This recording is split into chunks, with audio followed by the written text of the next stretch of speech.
Right there. That's it. I believe that's it. Okay, Welcome back. we are part two. We apologize. We had to do a family emergency last night, so we had to stop the podcast for a minute. We left off when we were talking about Javian's father. Damien's father. He did not want her to go to prison for life, and he understands um, that he lost his son, and that and everything happened the way it did. But he doesn't feel that she should have to spend her rest of her life in prison, even though he understands that he is not going to ever see his son again. But he doesn't feel that she should have to spend her whole life behind prison. Um, I don't know how everybody else feels about that, but I mean, I think he understands she was young. She can turn herself around. She can make good of her life, even if she does go. Even if she does get out in 15 years, she still has a very long life ahead of her. She can do something with herself and make something of herself. And um, I don't know. I mean, I guess I'm not in that situation. I kind of, she was young, and I feel maybe I would agree with his dad in a way that I wouldn't want, somebody that young, even though something like this tragically did happen. Nobody really knows the real cause of what had happened, but only right now, only she can tell us what happened because there's no other witnesses or anything. And on July 27th at 6 p.m. this month, hopefully she'll be able to give us some answers because she's going to tell us, her side of what had happened and what went on. So we're hoping that she'll have some answers on this. And if you guys have any questions, make sure you don't hesitate to ask anything. Yeah, we're previously going over the stuff that's just on media. We can't prove it's right or wrong. It's just what we looked into on the media, and she was charged with 18 counts, and I'm hoping that she can discuss that with us too. Now, I know we were talking about how they think it was her POTS syndrome that she was diagnosed a couple years prior, and they don't really know. They're looking into that could have possibly been what had happened. We don't really know on all that yet. Um, but they did find high traces of marijuana in her system, so you don't know if that could have contributed to that or not. And they did find what was it, mushrooms and a scale. They found magic mushrooms, a scale, and an awful lot of money in the car. But like we talked about it before, it's your car, it's your responsibility. Mm-hmm. What's in it. There's no proof that it was all hers. Absolutely. Not pointing fingers to any of the boys that passed, but we don't know for sure.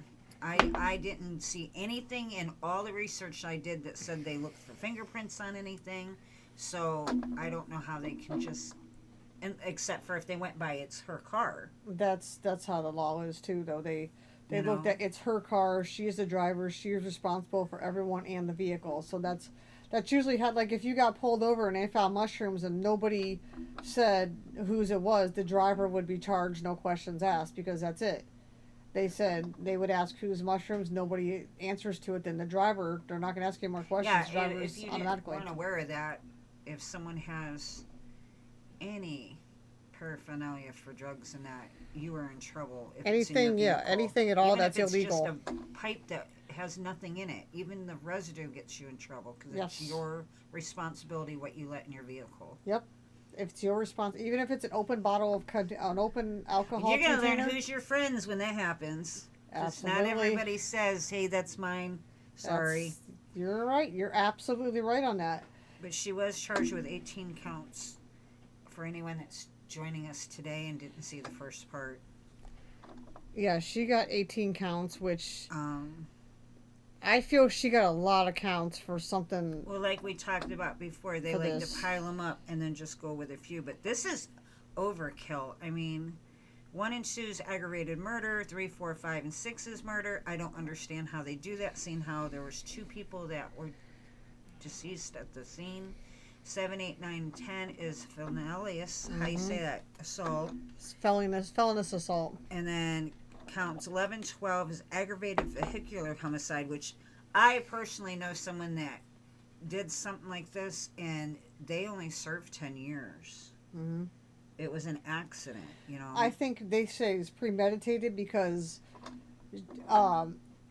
she had said a couple weeks prior to this or so that she was going to crash the car. 2 days before. Was it 2 days? It was 2 days before. Oh, 2 I'm sorry. days The text before. messages I was just going to talk to you guys about that. I'm sorry. I was wrong. The text messages I'm about to tell you about was 2 weeks prior. Right. 2 days before was when she said she'd crashed the car. During an argument. Yeah, and they're using that as like a premeditation thing, so that may be why she got a lot of extra time. Also, the cell phone said that Yes. she was there the day before. Yes, absolutely. They're making it sound like she was trying to scope the place out, but nobody really knows the real reason why she was there. And they can't really prove the reason why she was there, but they're just, you know how it goes. It's like one of those assumptions they have to make, and they are assuming that with what she said about crashing the car and then her going there, they're putting that together as that was premeditated. There were text messages on July 17th of 22. She was talking to Dominic's mom, and she said, "Can you come get Dom? He just grabbed my steering wheel on the highway trying to spin out my car and hurt me. I'm scared to drive because it's raining, so I just need him to get picked up. If he doesn't get out of my car, I'm calling my dad, so please tell him to get out." And she said he is on his way. Calm down, please. And then she said, "To be honest, I can't calm down. He just tried to end my life." But see, she's only showing like this part. They don't really know exactly what had happened. If it was an argument, if she was trying to drive reckless and he tried to pull the wheel away so she wouldn't do it. Nobody really knows. We're only seeing one-sided. Bad cop, good cop. That might have been premeditated to have a trail that she knew she was doing this too. That's absolutely right too. Because it's awful coincidental that they were together for 3 years and all of a sudden he decides to break up and then this stuff starts to happen. Well, that's also, if you watch too a lot of the videos. If you watch a lot of the videos, it shows too that she's outside because she used to live with them, and she was outside the door.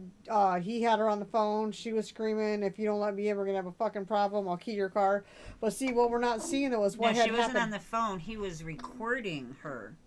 Well, no, that's what I said. She was on the phone. They were recording. You could hear it on his phone because she was on the outside, but you could hear her on the phone talking. And there was somebody, one of his family or friends or somebody was recording it, and you heard her screaming that over the phone. All this stuff, but what we don't know though is what happened prior to that. If he, we're not saying he did, but we're just for instance, we don't know if he started something and then it got her mad, it escalated to something big, or if it was something between the two of them, or if it was something she did. Right. We don't know. We only know just that part that they recorded. Well, the hearsay is that the friend said they were having problems and he broke up with her. And then she wanted in the house. Didn't say why she wanted in the house, but she was abundantly clear to let me in the house or there will be, quote unquote, a huge fucking problem. And that is on the recording. Yes, and that was just like I said, that was just a couple weeks before this happened. In her closing argument, wants to say, okay, it was an accident, but she doesn't like that she showed no remorse. And then Flanagan, their family is very religious, and they don't want her to be in there for 15 to 20 years to whatever. They don't feel she should be in there for life, but they want her to admit that she caused the accident, and they want her to say she's sorry. She still hasn't apologized. So it'd be nice to talk to her and maybe get her side of the story. Maybe she did, but they were grieving so bad they didn't hear her. That's a possibility. And it could be a thing too where it's still like a shock thing. But everybody mourns differently because we were talking about when she went to a Halloween party. It was a little bit after the accident and everything, and after all that had happened, and she had been, in the house. She hasn't really gone out and done nothing. She would only eat the stuff that he ate and watch the stuff that he watched, all that kind of stuff. And her friends tried to get her out, and she had makeup and a costume on, and they were claiming it was a corpse. That's what she was, but it's hard to say. She could have been that she could say she was something else and it looked like that. But that's another question for us to ask when she does get online. And she talks on here. Yeah, I'd like to hear from herself what she remembers of waking up and being stuck in that car, if she even realized that the other two were deceased. Because they got her out, she knew her name, and there was no reaction. But again, you can go on many sites and see the body cam is very interesting. And it's just shocking to see anyone could survive this car accident. She hit that wall perfectly on the corner, it looks like, according to the video, the body cam. It's just amazing someone survived that. Yeah. But we're going to interview her. Hopefully she answers questions and doesn't clam up. Some people get nervous when they're drilled with questions. And we'd really like it if you put your incense in and let us know if you have any questions. You guys would definitely have to put your input in, and like I said, if you have any questions and you're not going to be able to make it, that would be something. You could text us questions for that, and then watch it later, and we'll answer your questions, and we'll let you know if that it was you that asked the question if you want. Absolutely. We are on Podbean. You can go on messages on that too, or comments, and then you could ask that on that. Or we are also on Facebook. It's called Pure Evil Inside the Mind of Serial Killers with the Z's at the end of each one. Or we also have, that's connected to, that's with it too, is called Ken A. Blasler. It's Kea Blasner, Blasner, and that's you'll see it says Pure Evil Serial Killers right by it too, so that's part of ours too. You can leave messages on there for us, and we'll get back to you. And then if we can get those for you, and then you could watch this, or if you want an answer, I can after the whole thing's over, you're not able to see it, we can message you what her answer was for you. We can do that.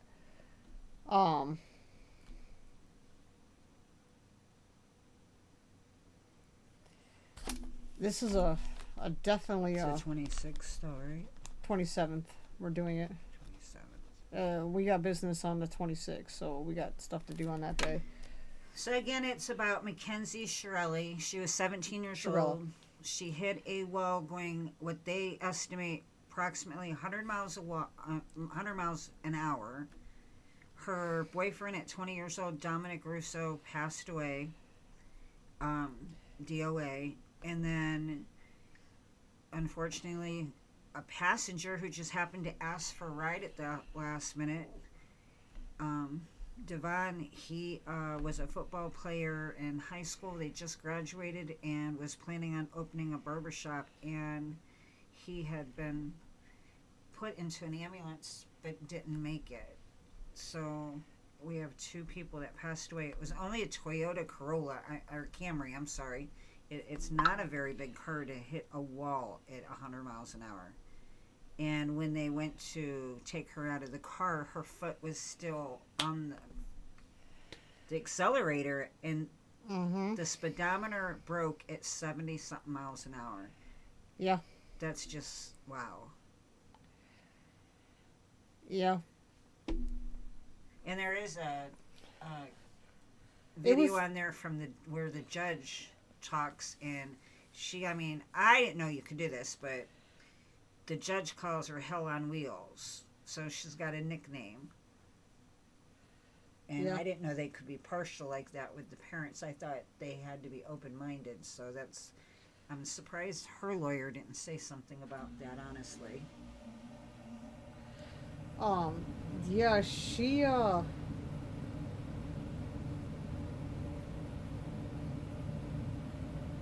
But she's got a lot against her because of media. Media tends to twist things. They only show you the stuff that's the moneymaker, the stuff that's going to get your attention. Because there was a sentence, she said, I'm not even cool. I'm just able to do a lot of drugs and not die.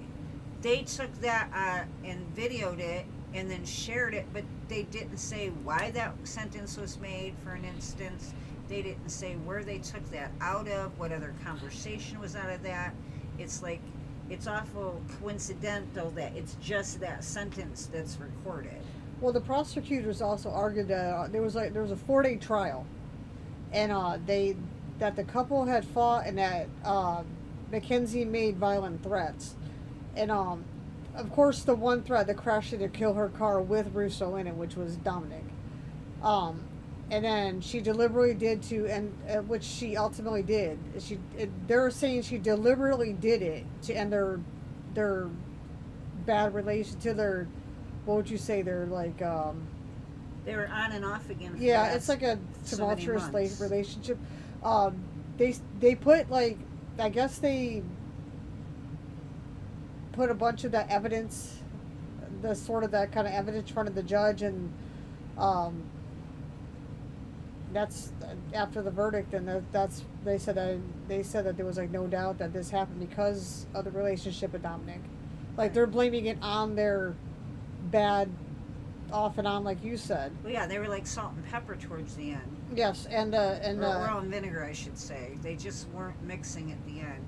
And she did tell a friend that she was upset because he was breaking up with her, and that's when they had the first argument, and the mom was called. And they said that Mackenzie's intent to clearly end the relationship, and she took everybody in the car. I don't think it was the other kid. He was just wrong place, wrong time. But they played during the trial, the security video of the crash was played. And I think what really did it for them too was when they watched her do all the right things, slow down at the stop sign, put the blinker on, turn slow, and did what she did, and then they heard the vehicle just zoom down the street and crash, and you heard it hit the building with no signs of slowing down. Which is on one of the, if you want to see it, it's on one of the sites on Oh YouTube. yeah. I mean, There's this two is nothing we're not different even street saying that's not cameras. true, because we do research on this stuff. So anything we say, you can find it on here. We're not making any of this up at all. But there's two cameras. Mm-hmm. One catches her calmly driving, and then she turns gently onto the road, and then you can hear it accelerate, and you could just miss her hitting the wall.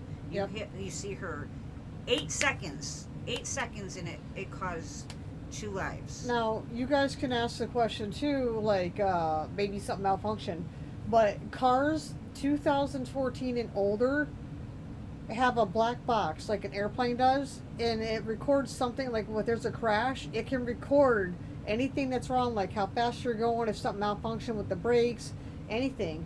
And they said telltale box. Yeah, and it said nothing malfunctioned on that car. Brakes and everything were perfectly fine on that car. And that she immediately accelerated after she turned. And the brake was never touched at all. So they did do that, but like I said, they're still going investigating that it may have been the POTS that she was diagnosed with like 2 years prior. They're saying, that could have been a factor in this too. Well, they partied the night before. Mm-hmm.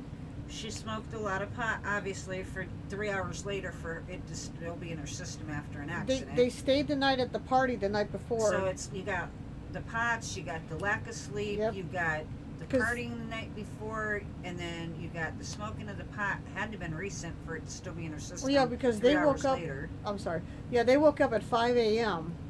and they were leaving the party, and then that's when Davion is his name. He asked for a ride, and then they had all left. So we don't know if maybe she smoked prior to that, before they left.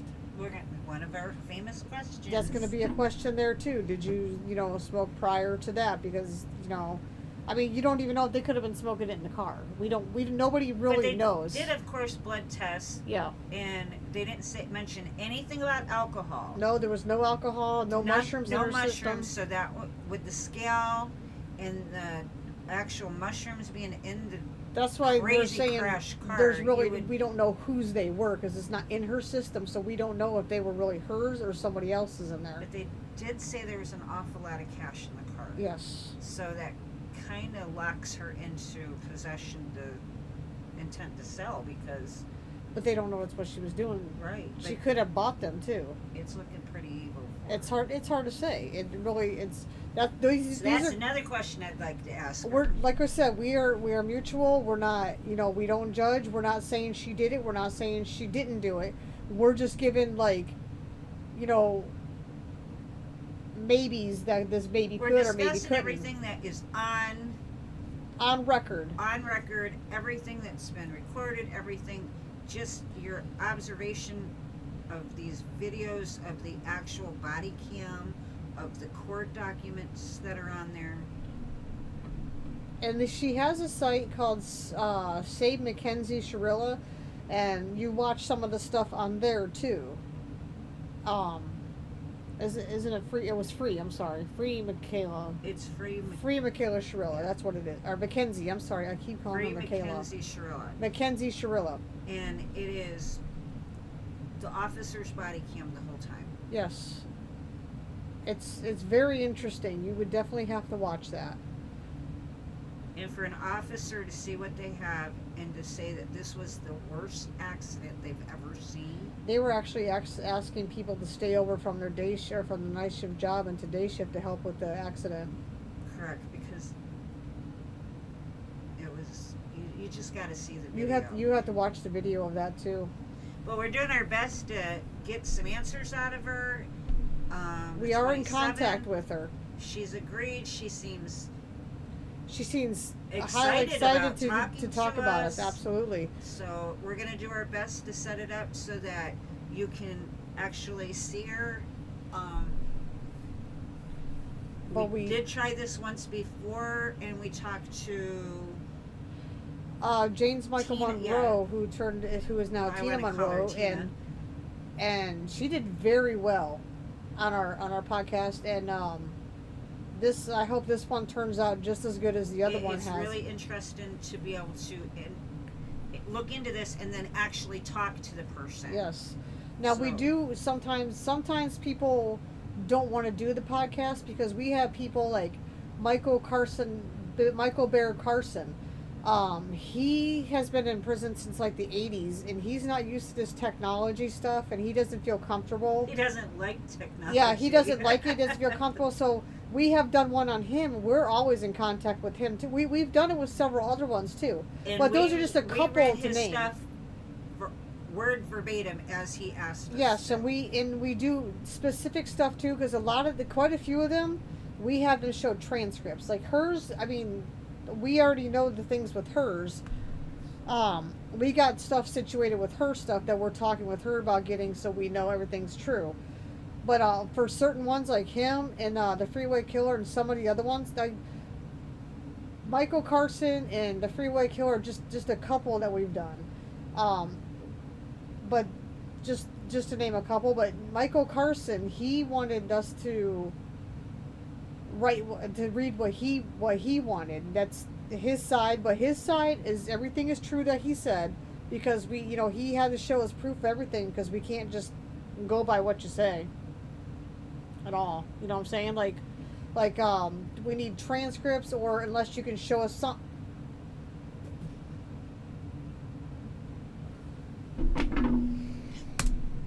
I don't know where we left off. I don't know where we left off. Fuck. So do we? We have to start over. No way. I don't know where we left off. We would have to play it again to see where we left off. But it's still recording. It's not. This is what happened last time. What is it on a? I don't know what the fuck it does. But now.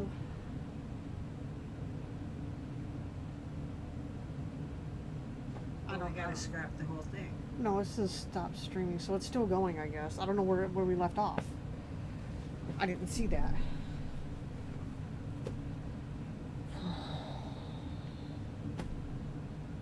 So is it the camera turning off, or is it the system? I have no idea. Josh! Oh my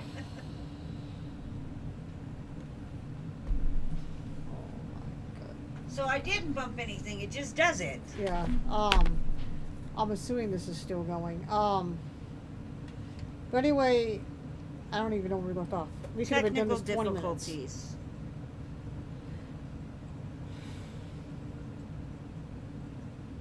Yeah, but right here it says stop streaming, and neither one of us hit it. No, it's still going because we'd have to put stop streaming. Like if So I don't know. Still recording? I'm assuming. I guess we'll find out at the end. We'll have to just redo it again. Well, while we're talking about Tina in person and that, we do have pictures. Yes, we do have pictures, and we have clothes and radios and Court documents. court documents and transcripts. Because, like I said, I don't know if we got to that part or not, but you know, we have done other people, and we do get like their transcripts. We have to prove that they are telling the truth, and stuff like that. But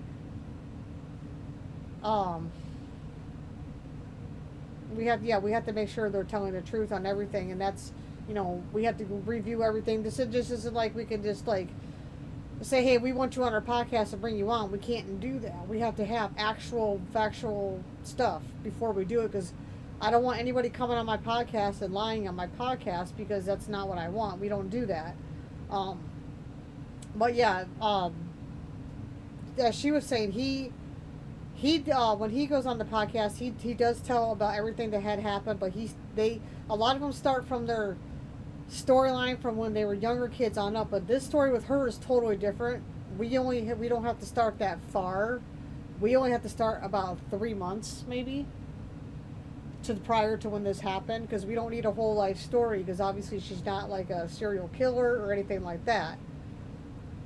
But usually when they go on, sometimes they'll tell their whole story, and then at the end they'll sell some of their merchandise too. They'll do that because it's their story, and at the end they'll ask questions, or sometimes people will ask questions during it too. So if you guys have questions during, we can stop what they're talking about for a second, ask the question.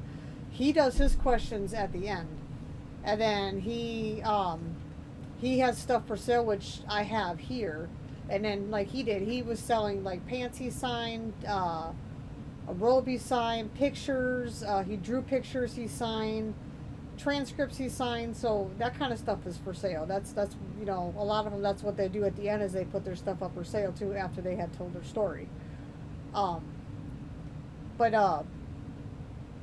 she is going to be on the 27th of this month at 6 p.m.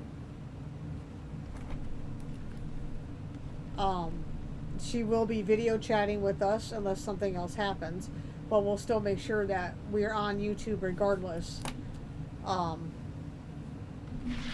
it.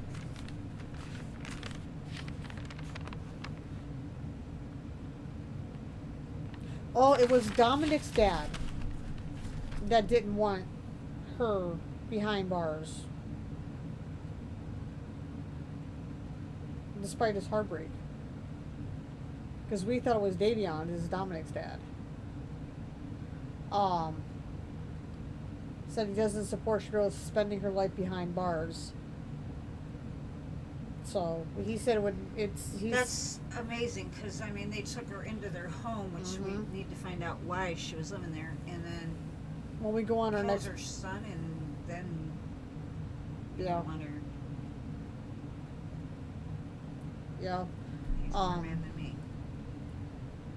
He called her a kid who did a damn stupid thing. like she just does something stupid. But I get it. They've been dating for 3 or 4 years though, and she spent a majority of the relationship living in their home, and the mother testified that he and Mackenzie, they fought and threats were made, and his brother Angelo, he testified that the couple broke up often.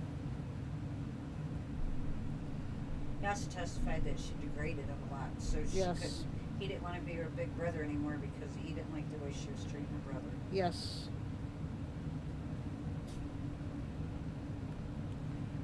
I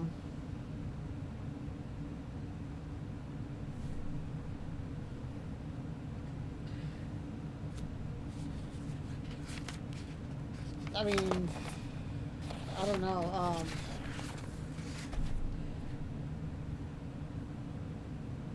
You would never think in a million years nobody would ever have thought that this would happen. Who was? But she was rearing to be a model. Yes. And I'm curious to see if she did any more education while she's locked up, because she's been in there already, what, 2 years, 3 years? If she's still aiming for that if she gets out, or... Yeah. Well, his mom said you would never think in a million years that you would ever thought that this would happen, and she said, I think everybody says that when somebody's in a domestic violence situation, or if they have an abusive partner, you just don't see that from the outside. It happens behind closed doors, which is very true, because sometimes you won't see them doing anything out in the open. Sometimes, a lot of times, it just happens behind the closed doors.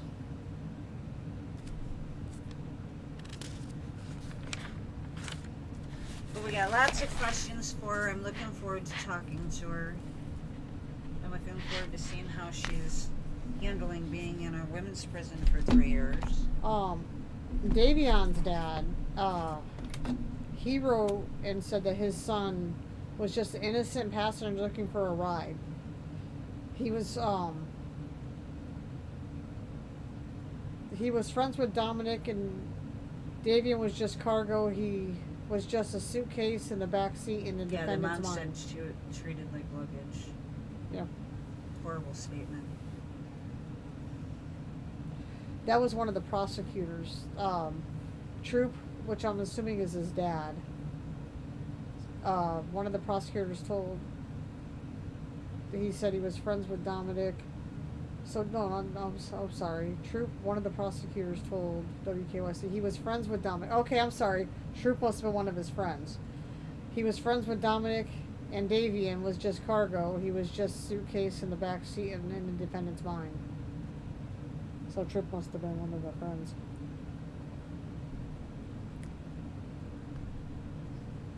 So, yeah, so we will be back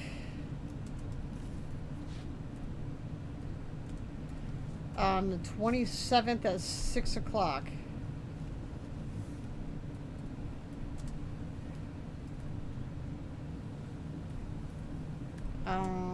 Hopefully she'll have some answers for us. Yes. We'll let her decide whether she wants to tell her story or if she just wants to answer questions. Now, according to her, she's going to say, what had happened and answer questions. So let's hope that she does. So, but we have been in contact with her, and we'll update everybody on our website, our Facebook page, Pure Evil Inside the Minds of Serial Killers, and we have the other one that's connected to it called Ken Blasner, and it says Pure Evil Serial Killers on the side of it, so you'll know it's ours, and you can always message that and see on that anything that if we're going to change anything, but we hope to see you then on there. All right, we'll see you guys then. Hopefully you don't miss it.